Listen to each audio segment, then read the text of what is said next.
Hello, welcome Soma lifestyle দুপুরের blog এখান থেকে শুরু করলাম। এবং এই ভিডিওটা ফানি ভিডিও যাচ্ছে। আজকে মা দিবস। মা দিবসে মা আজকে আমাকে হার্ট অ্যাটাক করাতো। এবার হার্ট অ্যাটাক হতে হতো আমার মা এমবিবিএস এমডি, ঠিক আছে, ডাক্তার এমবিবিএস এমডি মা। এই যে সেলোটা দিয়েছে, তোমরা ফুল ভিডিওটা দেখো, লাইক শেয়ার কমেন্ট করো। আর লেখা থাকবে আজকে মা দিবস, মা আমার ডাক্তার, আমাকে নাঝাল করে দিয়েছে। ঠিক আছে, চলো দেখতে থাকো মায়ের কীর্তি। মা আমার দেবশ্রী রায়। আচ্ছা, তোমরা কি বলতে পারো আজকে কি মা দিবস? আমাকে একটু বলো তো, মা দিবস কি বলো? আর সকাল থেকে মা আমাকে স্ট্রোক করাবে। এবার হাসির কথা শুনি বা শুনে তোমাদেরকে কীর্তিগুলো দেখো। বলিস নি কেন বলবো? কীর্তিগুলো দেখো। হাসবে কি? মা মাই ও কীর্তি দেখাচ্ছি দাদা। এই দেখো, সকালে এই যে আমরা এই দরজাটায় দুজনে যুদ্ধ করেছি মা মেয়ে।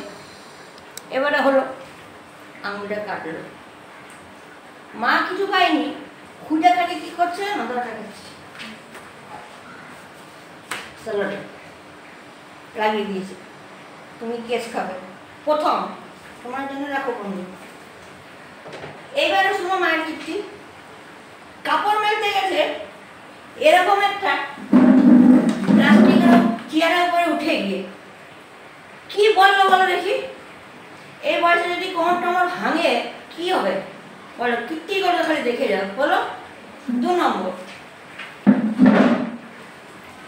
3 নম্বর, দুটো গামলা নিয়ে ঝামেলা, কোনটা ওই বাথরুমে থাকবে, কোনটা এই বাথরুমে থাকবে। কি করব? মা বলে এটা থাকবে এখানে, আমি বলি এটা থাকবে ওখানে, নিয়ে চপবো। এটা লাগিয়ে দিয়েছে। এইবারে শুনো, মা কাপড় কাচবে এই বাথরুমটা, এই দেখো, এই যে এই বাথরুমটা। আমার রুমে আমি স্নান করতে, আমার বাথরুমে আমি স্নান করতে গেছি, মাকে বলি কি মা আরো বলো কাপড়গুলো কি করবো? শুকনো রেখে দেবো না ভিজিয়ে দেবো?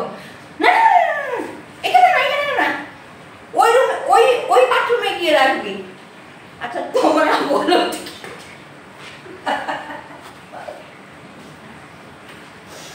বন্ধুরা একটু হেসে কি তারা। মা বলে কি, মা আমাকে কি বলে না, মা বলে কি কাপড়গুলোকে তুই ওই ঘরে ওই বাথরুমে গিয়ে রেখে আয়। কথা শোনো, আমি ওই বাথরুমে গিয়ে আমি কি করে বাথরুম থেকে আসবো? এবারে বলো, ড্রেসটা তো আমি চেঞ্জ করবো না, তুই ওই বাথরুমে গিয়ে রেখে আয়।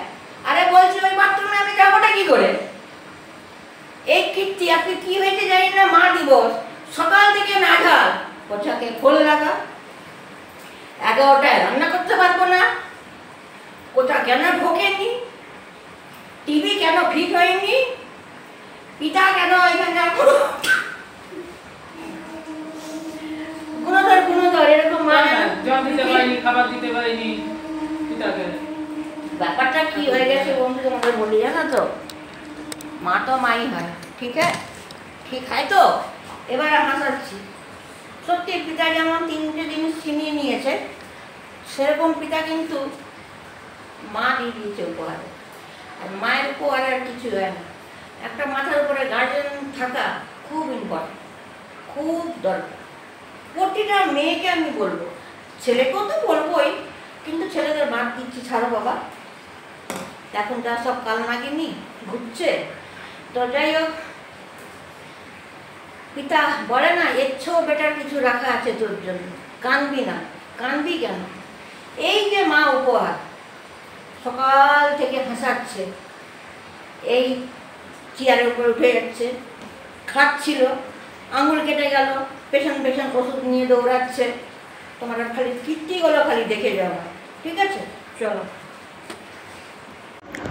হায় হায়, তুমি যে উঠছো পড়ে মরে যাবে মা। কি গো, পাগলা হয়ে গেছে মা, সত্যি সত্যি। দেখো মায়ের কাণ্ড, হায় কপাল। ভেতরের দিকে পাটা ঢুকা, ওইদিকে হেলান হয়ে যাবে।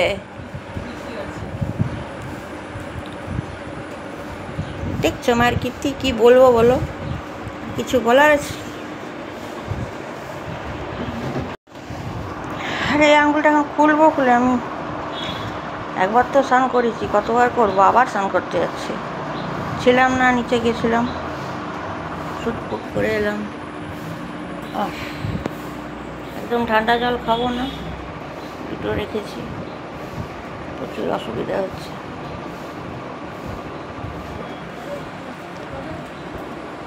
ওহ, কাপড় কাচা হয়েছে, মা মেলেছে, এবার আমি ঢুকবো স্নান করতে। এইখানটা একটা ঠিক করতে হবে, কাপড় যেন জবকাণ্ড হয়ে গেছে, ওই জায়গার করে মেলা হয়েছে।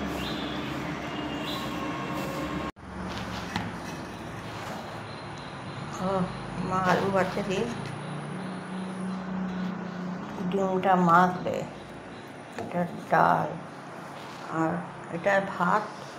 আর রাহুল এখনো আসেনি, ডিম আনতে গেছে, ডিমের ঝোল হবে। এখন ক্যাজুয়াল চালাবার জন্য এখানে বিস্কুট ফিস্কুটগুলো রেখে দিয়েছি, কী করবো আর। বাদ বাকি আর কত রাখবো ফ্রিজে জিনিস, সঙ্গে থাকো। এই যে শরবত বানিয়ে রেখেছে মা, আর আমি ছিলামও না, একটু গেছিলাম সেই পার্কের করতে, শ্যুট করতে। সব ফাঁকা, ফ্রিজ ফাঁকা, নতুন ফ্ল্যাটে ফ্রিজ ফাঁকা, জলের বোতল ছাড়া কিছু নেই। টমেটো সস, না চাটনি আছে।